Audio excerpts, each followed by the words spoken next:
Well, I read my copy of Graveyard Shift, Volume 3. And it's continuing with the 90s theme of balls to the wall action, which it does very well. Now, John Malin didn't draw this one, but they've got a pretty good artist, well, very good artist in that, when Aaron Alfish, or Alfecci, I guess. I'm sorry if I'm mispronouncing that. I'm sure I've probably ruined it. But he does very good work here, and it manages to remain in keeping with that 90s look. It just looks and reads like a 90s book, and that's perfectly fine.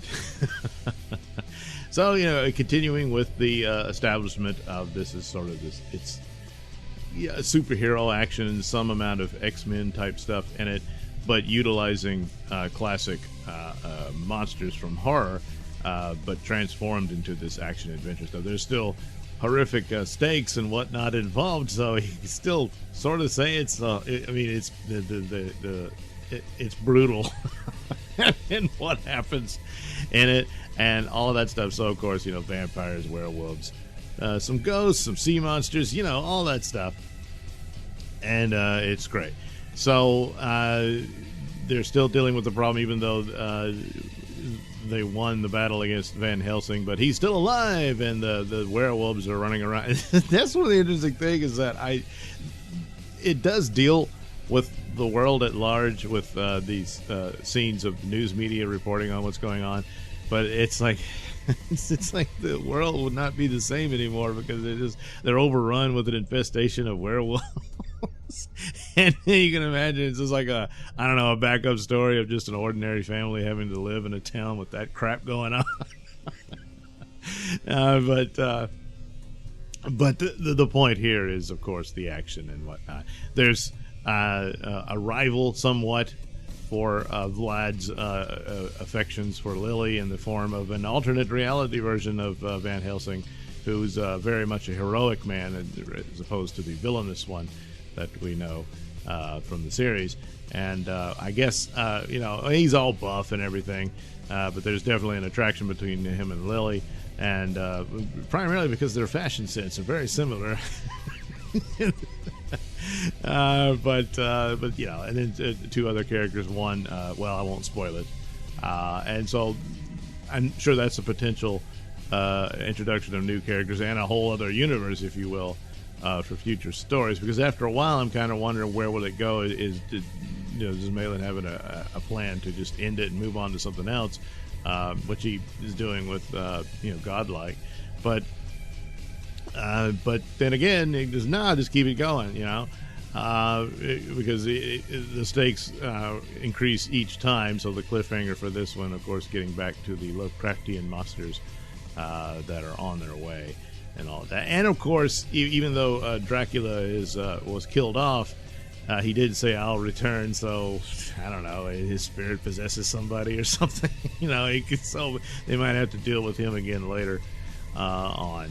So I've got no complaints about it. It is what it is. If it's not your thing, then there's no way for it to win you over. So, but if there were some things with the 90s, it was just over the top stuff, which is not necessarily a bad thing in and of itself, but it just, some of it wasn't all that cohesive, didn't come together. This one it establishes itself and it stays on point, and so it's if you like the other two, you'll like this one. It maintains itself. It doesn't go off into another tangent that doesn't make a whole lot of sense without explanation and whatnot and that sort of thing.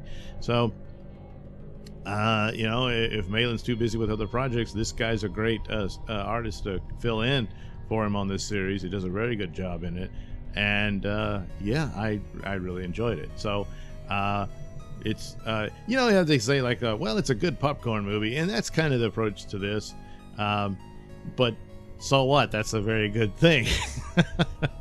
And just raw entertainment and whatnot that he delivers. In some of the books, it's really gory, so if that's not you, that bothers you, then yeah, it's not for you.